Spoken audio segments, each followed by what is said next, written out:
Hi everybody, this is Silvio Canto in Dallas, Texas on Sunday, August the 11th, and welcome to our video commentary. Well, I had the opportunity today, Sunday, to spend some time with my friends here at Telemundo, Channel 39, and we talked a little bit about, El Paso and recriminations and what can be done in the future. And a couple of things that I wanted to share with you that I said. Number one, we have got to get better at identifying these young men. We have got to understand what is happening in our culture, that these young men, often they're loners, they're antisocial, they're in front of the computer. These young men have very little contact with the rest of civilization, and we got to figure out how to get to them, whether it's through family, community, the church, however we can, to try to get to them before they go out and commit these atrocities.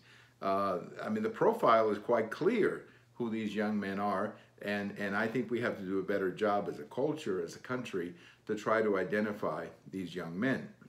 The other big issue is gun-free zones.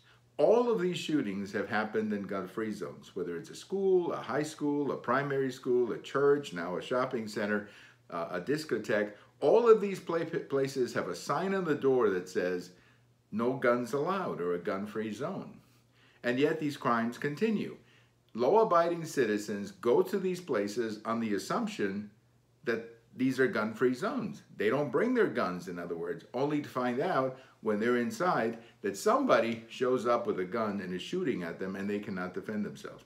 I think we got to take a very serious look at gun-free zones and maybe allow citizens to carry guns, particularly licensed carriers, to carry guns so that at least they have a chance to defend themselves when somebody like this walks in. Otherwise, we're just going to have more of these shootings where somebody comes into a gun-free zone and he starts shooting. And that's simply not fair on the law-abiding citizen who's being killed by these criminals who are not obeying gun-free zones. So a couple of things that we need to look at. Gun-free zones and what is happening to these young men, what is going on in our society that we're giving rise to these young men who commit these atrocities. Thank you for watching. We have all of these on YouTube, on Twitter, and on my blog.